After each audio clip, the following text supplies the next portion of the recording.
Next up, Rick Julius, who's a lead litigator in our Pittsburgh office, who is here to talk to you about something we all can work on, which is effective trial preparation. Rick is also a rising star, as you've heard Joe talk about earlier, and members of our Pittsburgh office in 2014 and 15. So Rick, turn it over to you. We're going to go till 3:10, and then we'll take a break, 10, 20-minute break, and then we will finish up with our ethics presentation. So a little bit of a change of pace in my presentation. One, you're just going to have to hear from me the entire time. I don't have a partner on this one.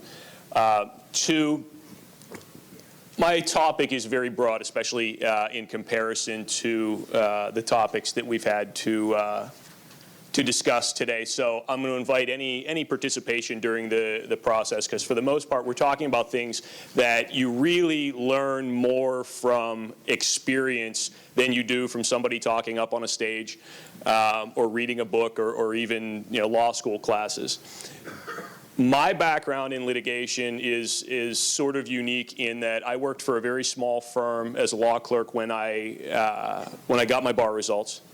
I wrote a brief on a case while I was a law clerk, and it just so happened that I got my bar results like a day before that particular case went to trial. And then the attorney who was assigned to that case got sick. So I literally picked up my bar card on the 8th floor of the courthouse where the Supreme Court office is, and then I walked downstairs and did a day-long trial. Scary. It's freaked me out. It freaked me out for days after the fact. But I tell that story because it was completely invaluable to what I learned as a litigator and sort of how I approach the idea of trial preparation, the idea of litigation, everything, because you literally have to continuously do it. You take whatever tips that are going to come today. Some are going to register with you. Some are going to be completely disregarded. It's different for everybody, but you have to find out what your own comfort zone is, what your own niche is when it comes to litigation, and start to hone in on your strengths and weaknesses. Fix what your weaknesses are, focus on your strengths. So I'm just going to go over a couple of different areas of a standard trial preparation. I'm going to try not to touch too much upon issues that other folks have discussed, in terms of business valuations and experts and evidence type of stuff. I'm going to try to keep it a little broader. So in terms of background, for the most part, we have three big topics to the background of your trial. When you come into trial, even if your mind goes completely blank as to all the stuff that you wanted to script, all the stuff that you replayed in your head, for me and my generation, it's the OJ trial, Law and Order type of stuff, that everything's going to be entertaining all the time. And then you're going to have those big aha moments. So that's what we picture in our head when we start to do trial preparation. And as many of the more experienced litigators in the room can probably attest, those hardly ever happen. And if you get too much into the idea of what you've scripted in your head and exactly the way it's supposed to go, you're going to get sidetracked, you're going to get derailed, you're going to get uncomfortable. And if you don't have a knowledge base underneath that, you're going to freeze. And the other side's going to take advantage of it, or the judge is going to boot you out of the courtroom. Okay? So just a couple of things as far as background. Know your audience, know your surroundings, and know your enemy. Your audience is absolutely key, particularly in domestic litigation matters, because more often than not, it is a judge, it's a master, it's a hearing officer. You pretty much do bench trials. 99% of the time, in 99% of the jurisdictions, you do bench trials. So when you step into a courtroom, you're going to need to know what that judge's tendencies are, what that judge's feelings are on certain topics. So never, ever discount pretrial proceedings. status conferences, pretrial conferences, things that the court schedules as a matter of process, where you may be in there for 15 minutes, talking about, do I need 2 days for trial or 5 days for trial? Are there evidentiary issues? Are there pending discovery issues? That sort of stuff that you tend to want to walk into with 15 minutes of preparation under your belt to say nothing bad can go wrong in this particular proceeding, okay? But while nothing bad can go wrong in those proceedings, a lot can be gained from those proceedings. Talk to the judge, talk to opposing counsel, get a feel for what they like to hear and what their tendencies are, because one, you're going to be able to manage your client's expectations pretty heavily. You're going to be able to manage your own expectations pretty heavily, and once you get into the actual preparation of your trial, you're going to know what to focus on and what not to focus on. Now, one of the big things that I was able to come up with out of one of these pretrial conferences was a judge in my home county, Allegheny County, who has some very progressive views, and a large part of our case hinged on the other side's drug habits, and we had evidence that she was purchasing a very large amount of marijuana on a very regular basis. So we're thinking, all right, we got a pretty good case here. Until we go in for a conciliation with the judge, and I hear her say the words, "What's a little bit of weed?" Uh-oh. I at least have time, just from one stupid conversation about what are the issues in trial, to now manage my client's expectations to say, you know what, maybe you're not going to walk away with exactly what you want out of this because the judge is taking a very progressive stance on marijuana. So you better come up with something a little bit more. We have, I had another case where in the same type of status conference, we start to talk about things like, what do you want in your pretrial statement? I know what the judge wants in a pretrial statement. I've read the policies and procedures. They give samples of all the stuff in the pretrial statements. But this starts the conversation. Do you want all the factors listed? Do you want all the proposed findings of fact? What issues do you want to have first? And the judge starts talking. Here's the things that I really think are important in relocation cases. So now I know where to focus my time. Maybe it's not on school district. Maybe it's on availability of extended family or some other aspects that maybe you wouldn't necessarily put at the forefront because they're just not in that order in the statute. Knowing your surroundings. This is important in terms of comfortability, especially for new attorneys or attorneys that aren't very experienced in litigation. Get comfortable. Get in your room. I mean, I do it in every setting. I've been on this stage 3 or 4 times today because I wanted to get comfortable being here in front of all of you. If you know what courtroom you're in, what the settings are like, you're already going to replay or play forward what's going to happen in a big trial in your head over and over and over again. This is where you wake up in the middle of the night and you're already cross-examining the opposing party in your head. You're doing this anyway. So get in the room, find out where you're going to be, where you're going to sit, where you're going to stand, where you're going to be comfortable at in that room. So when you're going through this over and over and over again in your mind, you're in the right room. You're in the right building. You're comfortable. You're not up there jittering and shaking and praying to God that you do everything right the way you've scripted it in your OJ trial law and order version of it in your mind. So, also, very big.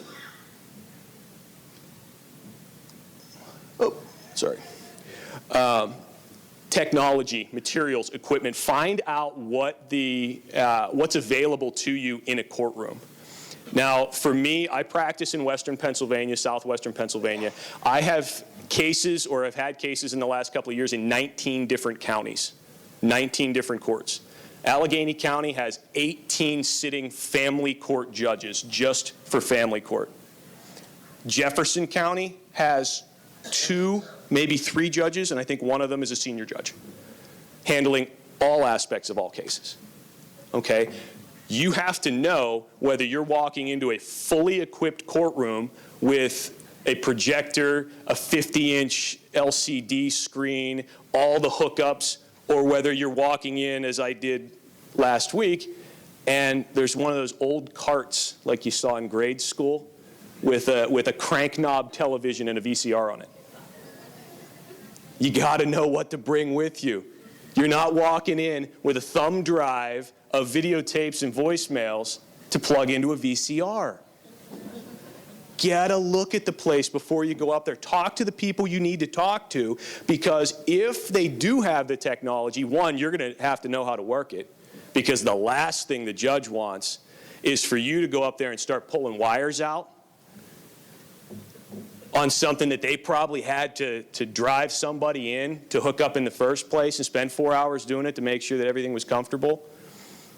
Talk to who you need to talk to, get your technology set up, get your equipment set up, and always have a fallback. Have a backup plan. You know, it sounds simple, it sounds mundane, but if you go to FedEx or Staples or somewhere, and you have maybe your top 4 or 5 exhibits, maybe it's a custody calendar, maybe it's a photograph that really hammers your case home.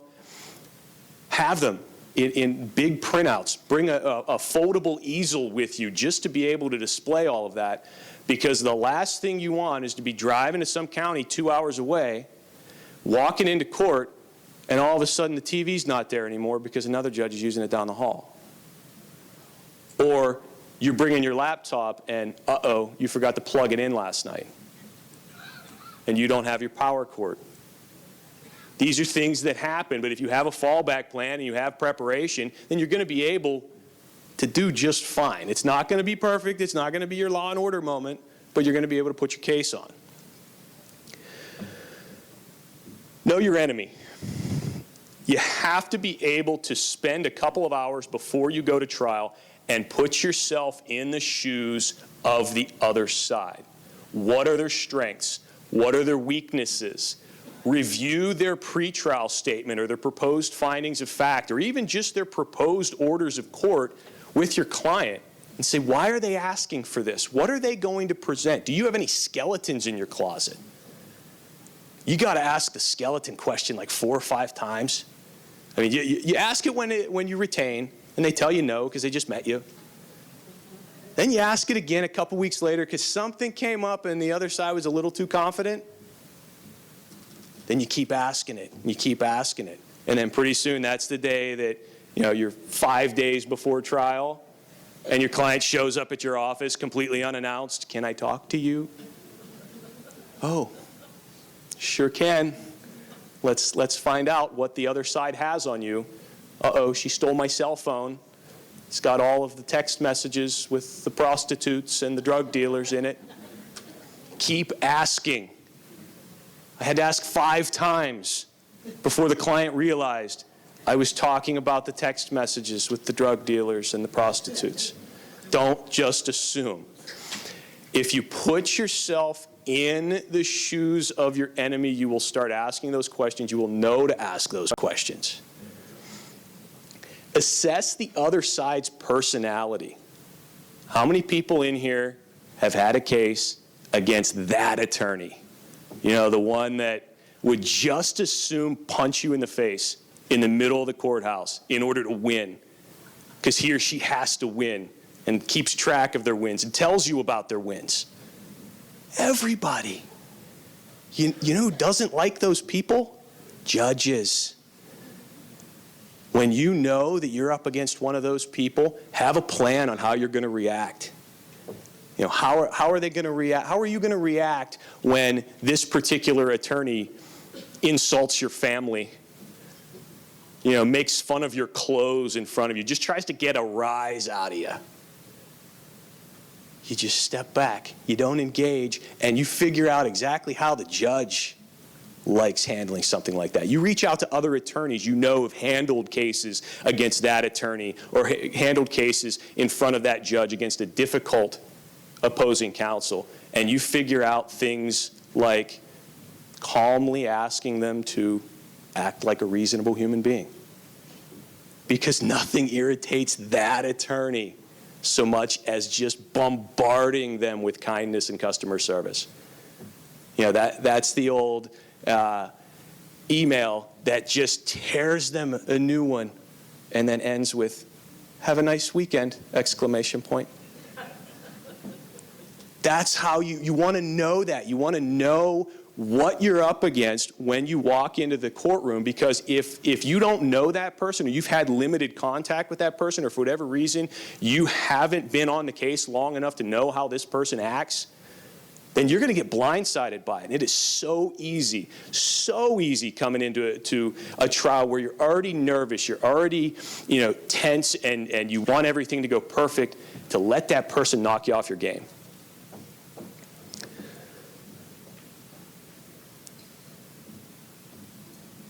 In terms of opposing counsels, assess what you're up against and whether or not they're experienced enough to know that they're not going to win a case in a conference room or a hallway or in a phone call. Nobody's ever won a court case in a conference room. So if you have that attorney on the other side of your case, or if you are that attorney, beware. Because you can schedule these pretrial proceedings. You can schedule a settlement conference on a case that you know is never, ever, ever going to settle. But you walk in and you just start listening. You know the right questions to ask, because they're going to try to convince you when you walk into that settlement conference, walk into that conference room, that they're going to put on a show for their client, and they're going to convince you that you're wrong. I have yet in my legal career to convince another attorney that their case is completely wrong in a conference room. I can do it in a courtroom, not in a conference room. So you use these to find that mutual ground, and you get their case from them.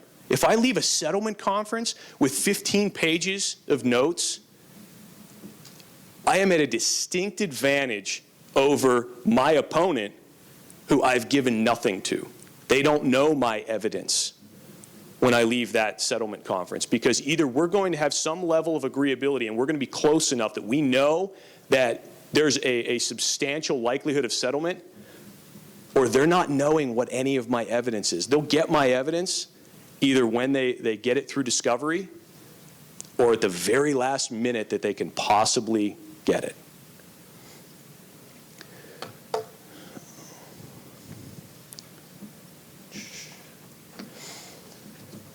So in terms of actual trial preparations, now this is going to be applicable, in most jurisdictions, but even from county to county, from judge to judge, each judge has their own policies and procedures. So I'm going to go sort of across the board with it.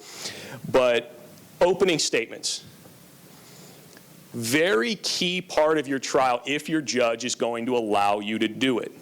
Because this is where you're going to sort of set the theme of your case. You're going to focus on your strongest evidence.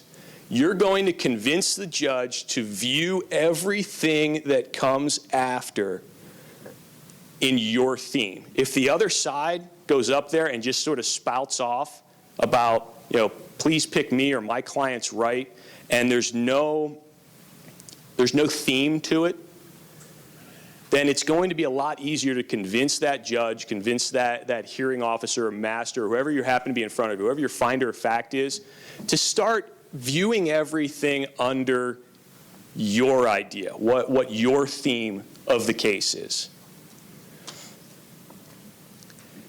You want to make sure to explain your case in a way that you can start to assess where the judge is going to go with it, or where opposing counsel is going to go with it. I love nothing more than to have opposing counsel object to something in my opening statement. Because now I know what bothers them. Now I know what they want to try to have tossed out. I get a little better idea of what their theme is. The only thing I love more than opposing counsel objecting to something on that is the judge offering me some sort of insight on it. Because the judge is going to have to respond to the objection. You know what the judge is going to think is important, or at least what the judge is going to hear about it.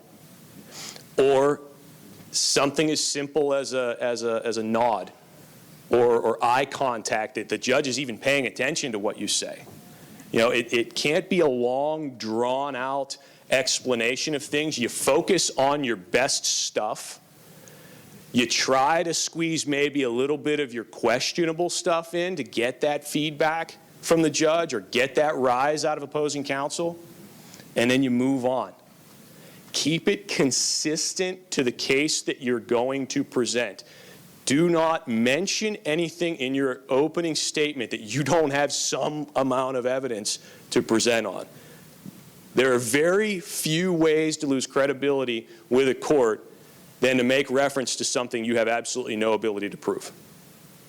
And once that happens, or if the judge is constantly focused in on that when you're presenting your case, and they don't get it, then the last thing they're going to think at the end of the case is how disappointed they are that you brought this up and that they thought they were going to have some pinnacle moment, some deciding factor in this whole thing that just never happened.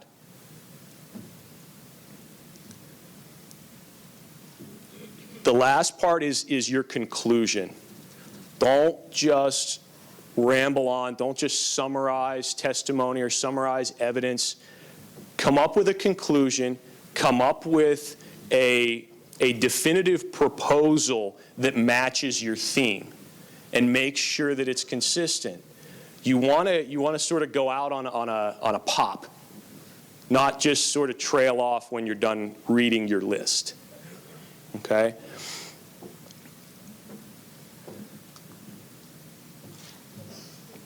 We'll go over exhibits and evidence, but not so much from an admissibility standpoint, but more so from a preparation standpoint. Now, I mean, this is an area where, again, you're going to have to get comfortable with whatever version of trial preparation works for you.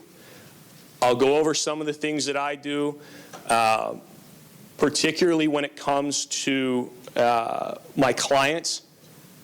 I want to make sure that they have not only a copy of every exhibit that may possibly be introduced in the entire trial, they need an explanation of what it is and why it's there. These are people who have, for the most part, never been in a courtroom. They are going to be uncomfortable. They are going to be sweaty. They are going to, their blood pressure is going to be through the roof. They're not going to be thinking clearly. You must have an educated client when it comes to your exhibits. If they don't have it and they don't know why it is you're handing them something, it might be something as simple as a bank statement. But maybe this is the bank statement that you got directly from the bank, and it doesn't look like the bank statement that they get in the mail every month. And then you hand it to them, thinking they know it already. And you say, can you identify this exhibit? And they say, I don't know. Not a whole lot of opportunity for rehabilitation once your client says they don't recognize their own bank statement. Not only is that bank statement not coming in because your client couldn't even identify it, let alone authenticate it, but then your client kind of looks dumb and unprepared, not knowing that you just handed him his own bank statement. And in 50-50 cases, in these preponderance of evidence cases or preponderance of evidence credibility type of issues, you've just notched one for the other team that might just push them over to that 51%. There's too much, particularly in domestic cases, that hinges entirely on meeting that 51%, being just a little bit more credible than the other side. Organize your exhibits. What I do, I make two sets. One set is the exhibits exactly how I would like to get them in in front of the judge based upon the testimony of whatever witness I happen to call first, whatever topics I want to discuss. If I feel that I can get my client more comfortable on direct examination, I'll throw them the softball questions first, the softball issues first. But I also have a second set that is entirely arranged based upon subject matter. And what that does is when things start to go a little bit off the course that you had them in before, you can always come back to the topics, okay? You can keep one set because maybe you didn't get something admitted on direct, and you need to know where it's at, what topic it's under, because it might come back up on the other side's case. It might come back up when another witness testifies to something. You can't just assume inadmissibility. You can't assume admissibility, and you want everything at your fingertips to be able to get it back in if you weren't able to the first time. So I like to keep folders, individual topics. I might keep 5 or 6 exhibits per folder based upon whatever the topic is. But I'll also put like a Post-it note on the folder or right on the outside of the folder. Hey, this is the stuff that I wanted to get in about this bank account or this person's Facebook posts, but also a little blurb about why I want to get it in. What is it relevant to? What factor that the judge happens to be considering at that point in time? That way, if for whatever reason you have that moment where maybe things are going off the rails a little bit, or the judge sustained an objection to something that you are 100% right on and she's 100% wrong on, you can come back to the idea that you're already prepared in case your mind goes completely blank because somebody's thrown you a curveball.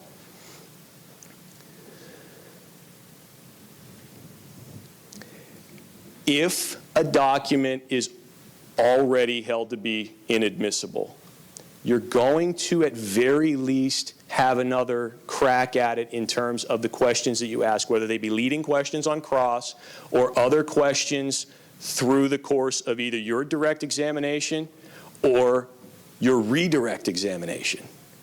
So don't get mad. Don't toss it on the floor. Throw it in a box that you keep at the end of the table, like, all right, that's gone, because it looks really bad when you start rooting through that box again.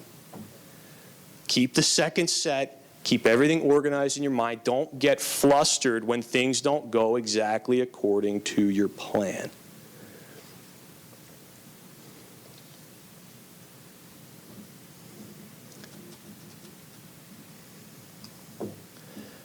Client preparation.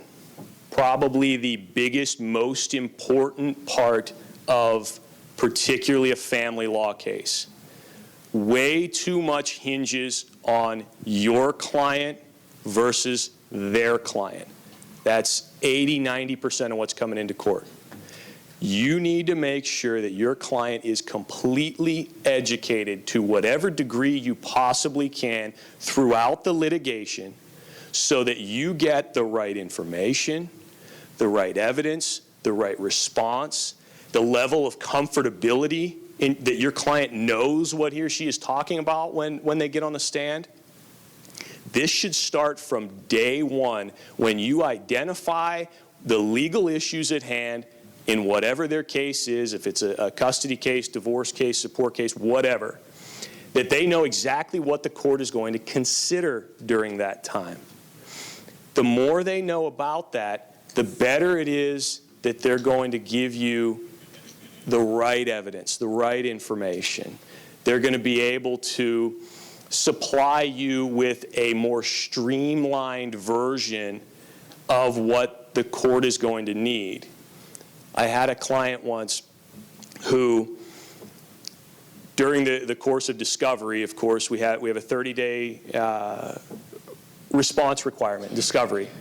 So on day 29, he shows up to my office, and he's got the biggest Rubbermaid bin I've ever seen.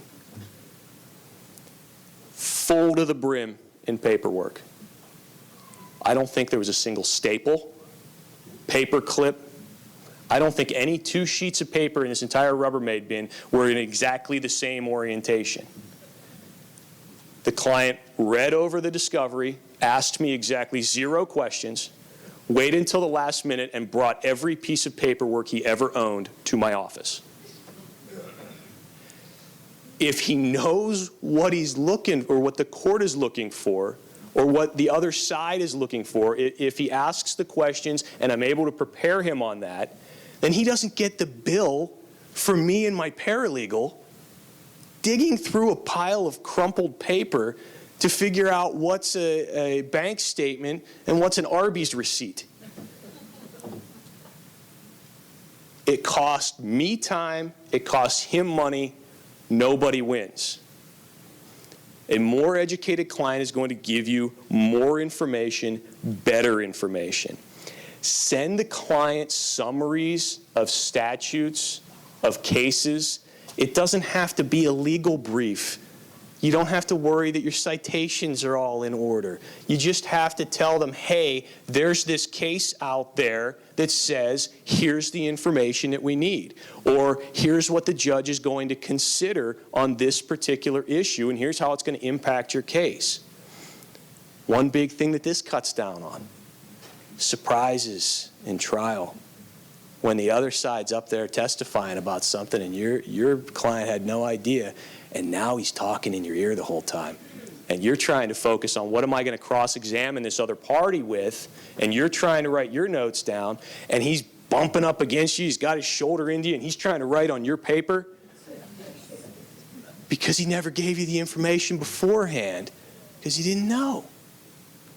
You have to make sure he knows exactly what they're looking for. Let the client know about the process of trial. What is the other side going to do? What is the other side going to ask him about? How is the other side going to knock him or her off their game? All the stuff you've identified in the personality stuff that we had talked about, your client needs to be aware of. Because you also don't want it to look like you're allowing the other side to bully your client. Because that's the first thing that's going to pop into your client's mind is, how dare you let the other attorney ask me those tough questions? Client needs to know that those questions are coming. The client needs to be fully prepared for those questions to come. Preparing a client for cross-examination is maybe one of the most subjective things that you will possibly do with a client. You can educate the client the same way. The custody factors aren't changing. You know, what the court is considering is not changing from one client to the next. But whether your client is somebody who's going to get mad and shout or swear at the opposing counsel on the record, or whether your client is somebody that's going to completely shut down, not answer a question, and burst into tears and cause a 15-minute recess, you got to be able to gauge this stuff ahead of time, and you have to be able to warn them that if opposing counsel is able to solicit this sort of response, they're going to have you. And you have to be prepared for it, because once you get down that line where your client is so uncomfortable that they're just talking, they're going to say whatever comes to their mind, and then you have no control whatsoever of that situation. So when it comes down to general client testimony in terms of preparedness, you have to make sure that they are aware of the idea that there is admissible evidence and inadmissible evidence, that there are court rules, there's legal process, there's time in between those questions that a lot of stuff has to happen. You know, one of the best tips I ever got in terms of trial preparation: before you let your client take the stand, you tell them, every single time opposing counsel asks you a question, you count to 3. You have to let me assess the question, give me an opportunity to object, give me an opportunity to respond, and at the same time, that 1, 2, 3 is going to be one big deep breath from your client. Okay? It's going to get your client more comfortable. It's going to eliminate this idea that they have to shout out the first thing that comes to their mind, or they have to argue with opposing counsel. The old, how dare you ask me that question? If your client says something like, how dare you ask me that question, it doesn't matter what his or her answer is. The judge doesn't like it. Whatever the question was, whatever it was designed to solicit, there is already a presumption, regardless of what answer comes out of his or her mouth, that it is bad. It is wrong for the client. It is wholly in favor of that attorney who just got that rise out of your client. Practice. The best way to get comfortable is practice. That doesn't matter if it's in your conference room, if it's in the courtroom, if it's in the hallway. You have to practice with your client. They are already spending a lot of money to go to trial. I've never seen a single case that didn't cost a whole lot of money to take to trial. A couple hours of practice in a conference room or an empty courtroom is going to absolutely be worth it. Rehearse with your client, but make sure they don't sound rehearsed. If you know the first 10 or 15 questions that opposing counsel is going to ask your client, and you start rehearsing answers to it, they're going to be comfortable, but they're going to sound like a robot. They're going to sound like they're reading from a card. They're going to sound like a telemarketer. They're going to get shaken up with the next question. That falls back to the idea of know your theme. If your client knows your theme, they'll be able to respond to the other side's questions with at least some conscious idea of what it is you're trying to get across to the judge, not what it is that opposing counsel is trying to get across to the judge. Be tough on your client. For the most part, they're not your friends. They're good people, and you like them, and some of them you like more than others. They're not paying you to be their friend.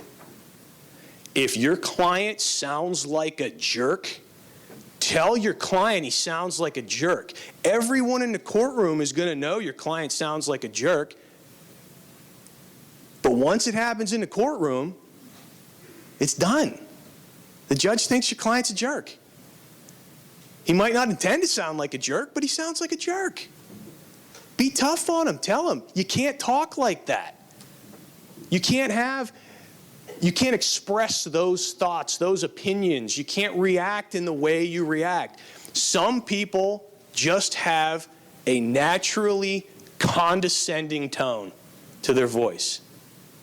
You know who doesn't like to be condescended? Judges. Tell them to change how they sound. Record them if you have to. Play it back for them. If they're that stubborn to say, no, I absolutely disagree with you, bring another attorney in. You know, I got a couple of attorneys in my office that we absolutely love to play good cop, bad cop with clients. You got that client that you're just afraid that if you tell him or her what you're thinking because you've been living it for the last 6 months, that it's going to come across the wrong way. Have a nice, neutral other attorney from your office come in and sit in.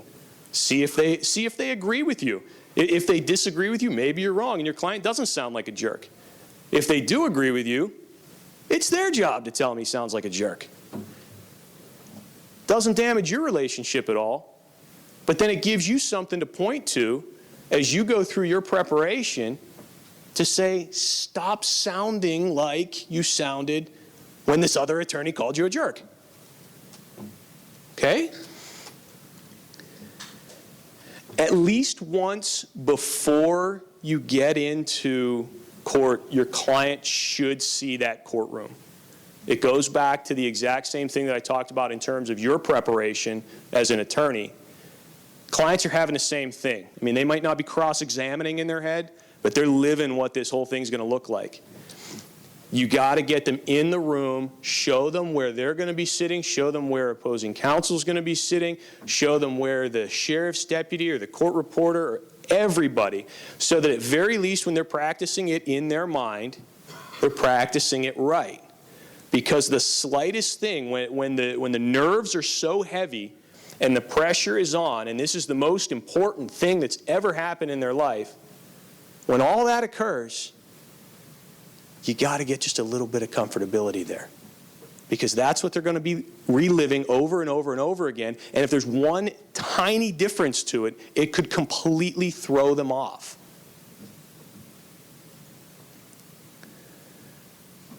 Mock trials.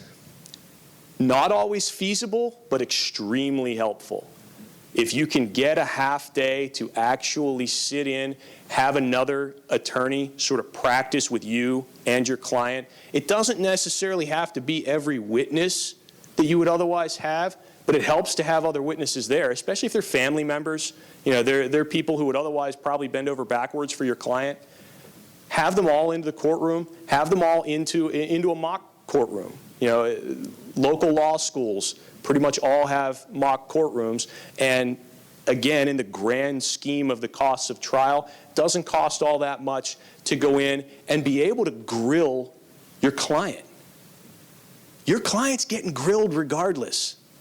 Once again, they're not your friend. You can't treat them like your friend. You can't coddle them. They will find out what it's like to be in a trial eventually. At very least, you're in control of it when you practice. Ask them the hard questions. Act like you think opposing counsel is going to act, or even worse, if you can.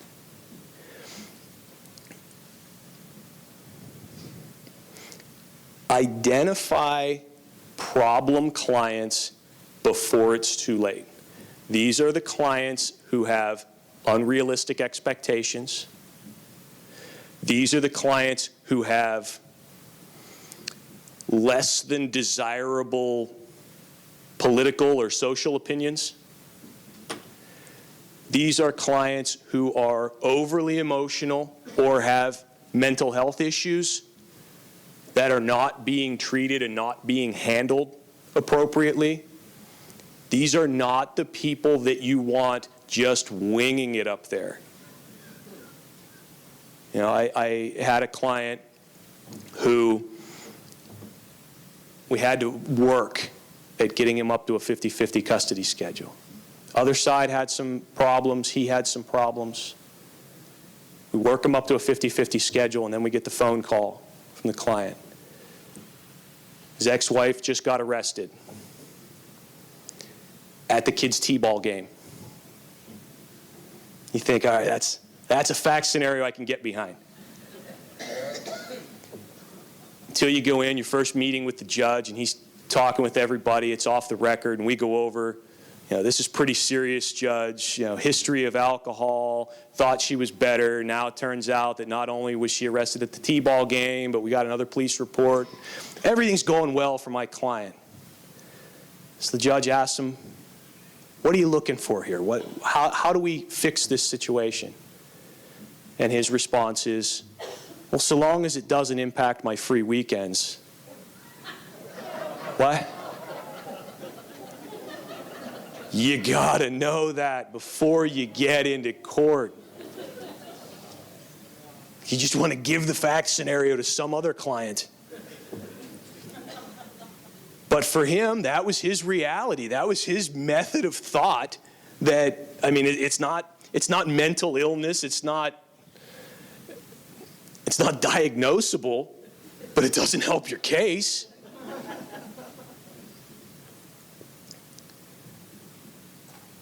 Unrealistic expectations. This is the client who finds out the other side has a new boyfriend or girlfriend who's 10 years younger. Grounds for termination of parental rights, right? At some point in time, the judge is going to ask your client what he or she wants, And it is going to be an absolute indictment on that person's thoughts, credibility, or even mental health. You have to explain to that person that it's unrealistic, regardless of whether they're a favorite client or a total pain in the butt. You got to be realistic. You got to be tough on your clients. You have to find out what their expectations are, and not just the expectations that they tell you. Neither one of those clients told me about the impact on their weekends or the termination of parental rights. They just wanted me to fix it. Oh, do what you can. I just want more custody time. You know, I just want that person excluded from my kid's life. Not a termination of parental rights. They have to know what's reasonable and what's unreasonable before they walk in there, because they're emotional. They're irrational. This is the worst thing that's ever happened to them. Sometimes you actually have to break it down to like you're talking to a 4-year-old. Here's what's right and here's what's wrong and here's what you do say and here's what you don't say. And if they're offended by that, they're offended by that. But at very least, you've prepared them, and they're going to have a much better outcome in their trial than they otherwise would have. They may hate you for it afterward. They're not paying you to be their friend. They're certainly not paying you to be their counselor.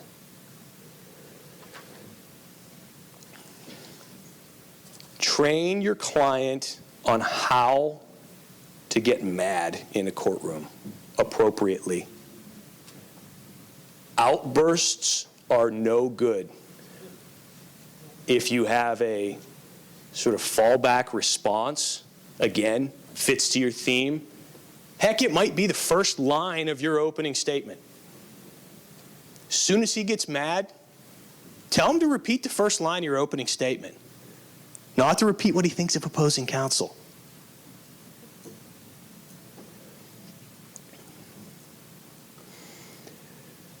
So what's the golden rule of direct examination? Come on, somebody's got to know this one. There it is. Never ask a question of your client you do not already know the answer to, and make sure your client knows that answer. Preparation for direct examination needs to be as thorough a process as any during the trial prep period. Nothing derails a case more quickly than your client either flat not knowing what you're asking of them, or not knowing the answer to the question that you in your mind have designated as the entire theme of your case. You know, the entire backbone of your case. You want to get derailed as an attorney? Have a client that doesn't answer that question appropriately. You can script your questions. I personally don't script my questions. I send a script of questions, a script of issues to my client. I have just never been an attorney who has this list of questions and reads them one by one. I personally find that it's a lot easier to get knocked off your game, a lot easier to get derailed if I have a clear-cut script of questions.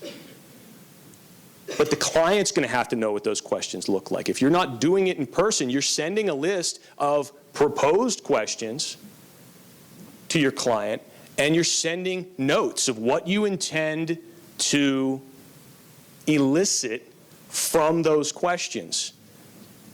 You can't have, there's no time in the middle of a trial for your client to say, why are you asking me that? The client has to know, has to be prepared for what it is that you're asking of them and why it's important to all of that stuff you've educated them with before you got in there. Beware of summary testimony. Situations where the judge just wants to hear from the attorney on it. It might be a secondary issue. It might be, a smaller evidentiary hearing where the judge says, okay, well, you've gone over it with your client. Just have your client sitting next to you, and you'll summarize their testimony, and then we'll open them up to cross. Nothing worse than your client on cross admitting something that you just attached your credibility to is false. Vet everything they say always. Sometimes you have to be tough on them. Sometimes you have to be in opposing counsel's shoes and say, you know what, I believe you. I believe what you're telling me. But I got to see something else. Give me a phone record. Give me a text message. Give me a Facebook post. Give me anything that says that when you say it happened and they say it didn't, that you're at least 51% more credible. Vet everything, talk to everybody, get lists of every possible witness that you may ever call in your trial. You may not end up calling half of them, but at very least you have that reference, and you might be able to make a phone call to somebody to say, okay, well, this is Johnny's version of things. What's yours? Especially when it comes to summary testimony, because whether you like it or not, you're attaching your credibility to it. And they're going to be on cross, and someone's going to ask them a question, and for the most part, they're not going to be able to rehabilitate themselves from something that you just said on the record. Then they said, I absolutely agree, Your Honor, that is 100% truthful and correct to the best of my knowledge and understanding. Except when the other side asks you a question about it.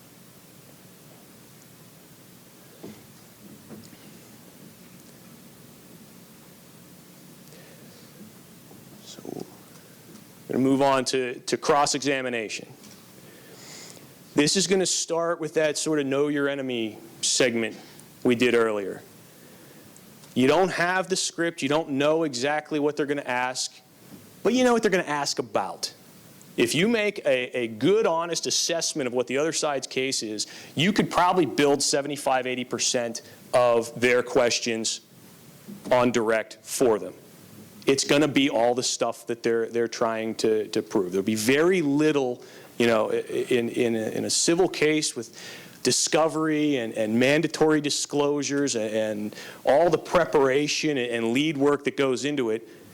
Very few of those law and order, if the glove doesn't fit, you must acquit type of moments. You know what's coming in for the most part. Build their case for them and model your cross-examination after that. Again, you don't need to script it, but you need to have an idea. They're going to testify about this, but here's the evidence I have on it.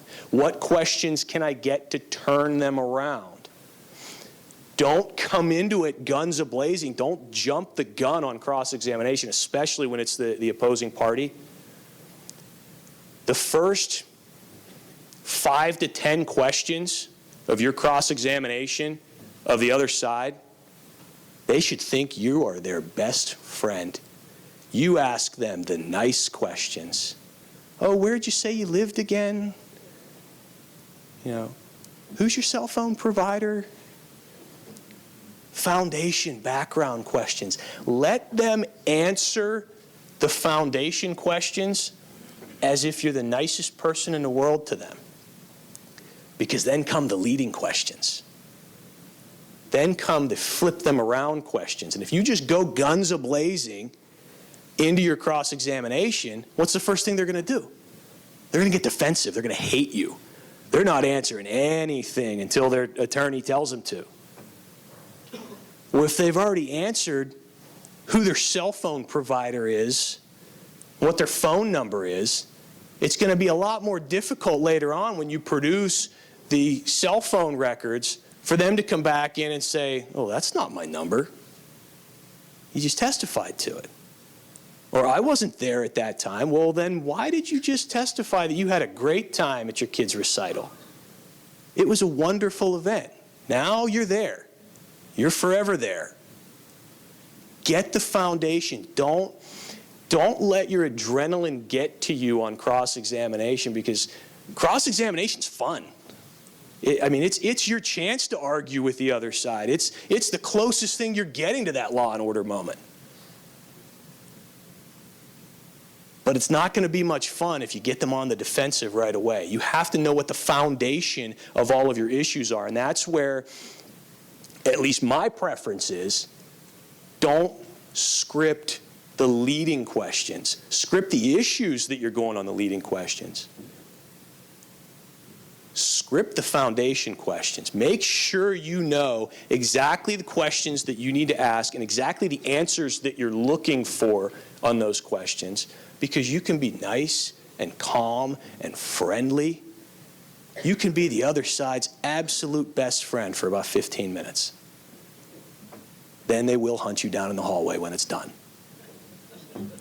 That's the only way you're going to turn them around. That's the only way that you're going to get your client's case on the other side of that 50-50 when it turns on credibility. Don't depend on cross-examination to prove your case. Your case is not built on cross-examination. If you go into court and it's entirely, your case is entirely predicated, your victory is entirely predicated on the idea that you're going to turn the other side around and just admit that they're wrong, you are way behind the 8 ball. You have to establish your case. Cross-examination is your opportunity to discredit their case. You're not trying to make your case 51%. You're trying to make their case 49% on cross. It also makes it a little bit more fun because there's not a whole lot to be lost on cross. Because if you have a competent opposing counsel on the other side, they've gotten their version of their case in already before you even ask a question. So it's a zero-risk game. They can go down from there, but there's very little that you're going to do on cross-examination to bolster the other side's case. If that's the case, it's time for a recess. If it starts to get to the point where you've asked a couple of questions that the answer was something insanely beneficial that opposing counsel forgot to ask on direct, ask for a 5-minute recess, regroup, figure out where everything's going, and come back and lay foundation questions. Put the person in the room. Put the person in that part of town that day. Find out who that person was with when the big event happened. Always lead on cross when you're getting to the argumentative portion. If you've had evidence that was tossed out, declared inadmissible at any point in time, you can still ask them questions about it. Yeah, maybe that document was hearsay that, said you were, or said the other side was at some drug party somewhere. It's not going to stop you from asking them if they were at a drug party on July 7th. Sounds awful specific. Gets the judge's ear. Why did he say July 7th? That sounds awfully credible. Well, because I'm reading it from that Facebook post you said I couldn't get in. And then you give the opportunity for the other side to lie about it. Maybe it turns into something, maybe it doesn't, but at the very least you got it in front of the judge. Maybe there's something out there that says they were at a drug party on July 7th. Maybe not. Maybe that's all you need to get to 51%. That's all you need.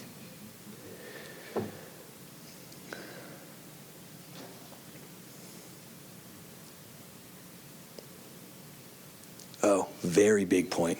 Almost forgot this. So when you feel that moment coming and you've gotten the opposing party all twisted around, look at the judge. Make sure the judge isn't talking to the tip staff. Make sure the judge isn't checking his email. Make sure the judge isn't tying his shoe or doing anything else. Because if you're about to get there and you have the other side on the ropes and the judge isn't paying any attention to it, it's for nothing. Keep the judge's ear the entire time. If you feel that you're losing the judge's attention, take a step back. Find your breaking points where it's a good time to pause, review your notes, make sure you go over your issues. Ask the judge some questions. You know, if it's something as stupid as, can I take a bathroom break? I mean, if you really feel things are going awry, or that the judge is just not paying attention, go ask for a bathroom break. You don't even have to go to the bathroom. I mean, go toward the bathroom, but just get a break somehow. Give the judge a break, give the witness a break, let everybody regroup if it's going poorly. Conversely, fight tooth and nail to make sure the other side doesn't. You know, that's the rambling client, the rambling party on the stand. If your client's rambling, time for a bathroom break. Other side's rambling, keep moving forward. Talk about how short on time you are in the trial. One single bathroom break could push us over to another day, Your Honor. Find your breaking points and make sure that you know where you're at in your preparation, in your case, in your cross-examination, to know when those breaking points are coming up, when they can be accelerated. Know when to quit. If you've just had that aha moment, don't turn around and ask some stupid question that you forgot to ask 20 minutes ago because you were flying through one part when you just got the other side to admit to an affair that you had no evidence of. It's time to walk away. They just admitted to the affair. Leave the irrelevant stuff off the table. You don't have to cover everything on your script. It's nice to, if it flows right. You don't have to. Find a good stopping point, know when to quit, and that's what's going to stick in the judge's mind. More often than not, you're not just going to get a judge up there that says, okay, 5 days of trial is over, you win. They're going to think about it. And the things they're going to remember are those big moments where you knew when to stop, or you got the right response out.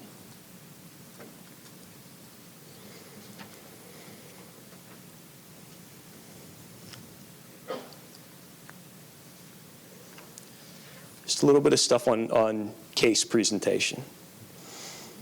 Very simple principles. Like I said, I practice in 19 different counties. For the most part, the general process is the same. The specific process could not be more different from county to county. The judge's wishes, the judge's thoughts, the judge's general places in life are all going to be different everywhere that you go. But if you fall back to some simple principles of humanity in your case presentation, if you're just nice and respectful, I mean, you kind of get the judge's ear regardless of whether you're just some city slicker attorney in 3-judge county. Be respectful. Hi, Your Honor.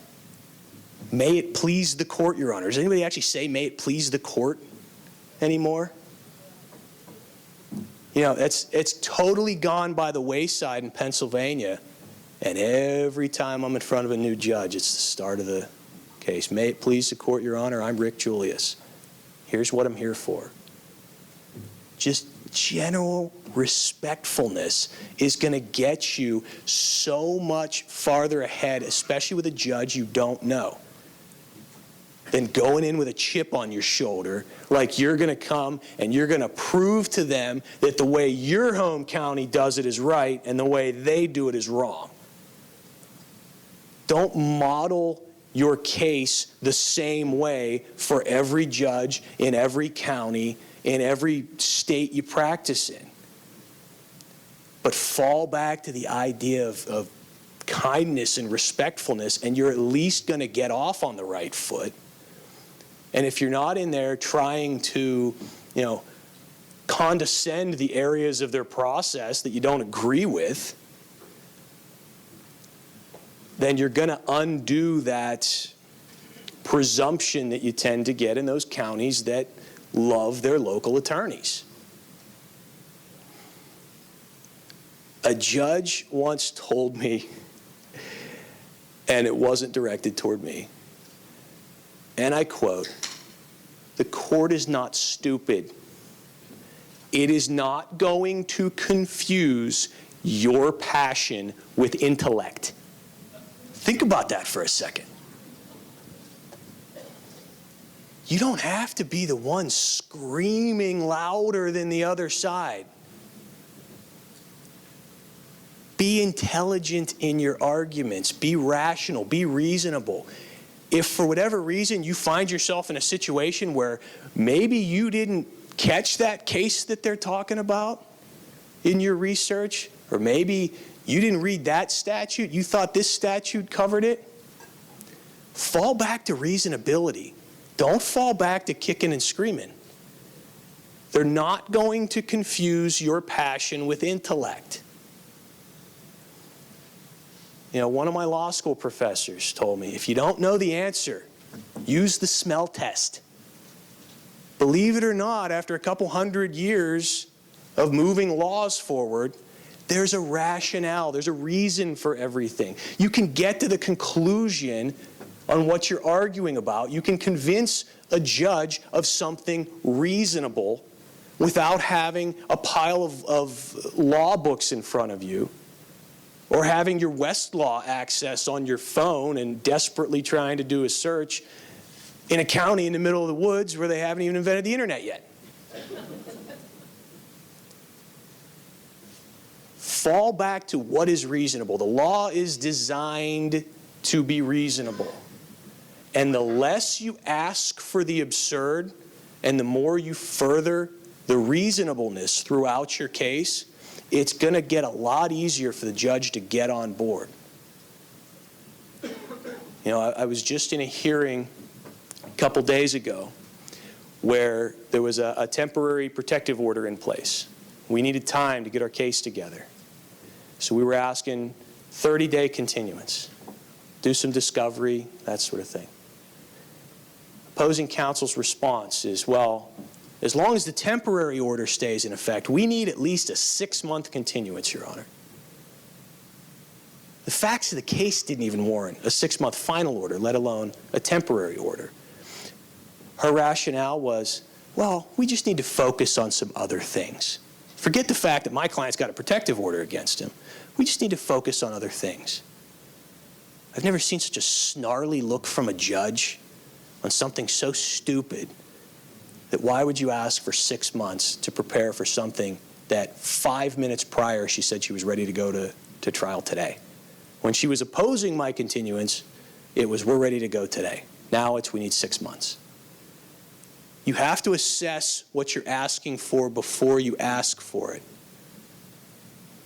Your client has to be prepared for everything that you're asking for, even the contingency stuff. They have to know when we're going through the process of the presentation that there's going to be times that you need to make a judgment call.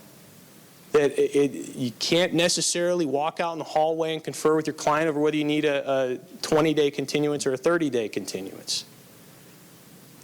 The more the client knows about how you're presenting your case and what you're doing to present the case, the better off you're going to be in a sidebar, in an argument, in a, dealing with an objection, dealing with some secondary issue. If you already know what your client wants, what are your client's goals, what is the strategy you're going to implement to get those goals, you already have their authority to come up with an agreement in a sidebar or over ancillary issues. So, in terms of closing statements, the entire time that you're going through the trial, you should have a separate notebook, a separate sheet of paper where you're able to write down the highlights. The verbatim testimony is key, especially that stuff where you were able to turn the other side around. Just scribble it down. You can rewrite it in what appears to be English later. But if you can get 3 or 4 highlights, you know what? Mom testified to this, or it was uncontroverted that Dad testified to that. Those are what you want to highlight in your closing. You want to give the judge something to go out on. because you're not getting that ruling today. You're getting that ruling when the judge has had time to digest the whole thing. Give him or her the memorable moments that benefit your case. And if you have verbatim testimony that you're able to cite in a closing statement or in a closing argument, that's what's going to stick, because they've already heard it once before. They knew sort of what was said, but now they remember exactly what was said. They're not necessarily going to go back and get the record. They might get portions of the record, but that takes a long time. You got done with a 5 or 6 day trial, they're probably not reviewing the entire record before you get your order. They're reviewing their notes on it. And if they missed it in their notes, you catch it in your closing argument. Represent the good exhibits. You know, if you had those 4 or 5 exhibits that you kept as your backup with the big blown up pictures and the easel just in case you get a VCR in the room, represent them. Show them to the judge. Hey, remember this? We testified to this. We admitted this exhibit. They didn't do anything about it. It's in, it's done, it's there. Think about it. Be concise, don't ramble on. Be consistent to what the case was that you put forward, but don't lose the judge's attention. I mean, these closing arguments really shouldn't be more than 5-10 minutes tops, because after that, the judge is glossing over, the judge is reading his or her own notes, that sort of thing. Hit the good stuff, get out. Absolutely 100% of the time, do not say anything that contradicts the admitted evidence. Even if it was something you tried to get admitted, was objected to and tossed by the judge, the last thing you want to do is end your case. The last words that you said to the judge are that he or she screwed up and not admitting your evidence and you're going to tell them about it anyway. Not a good way to get above the 50%. Make sure it matches the admitted evidence. Focus on the good stuff. Deflect attention away from the bad stuff.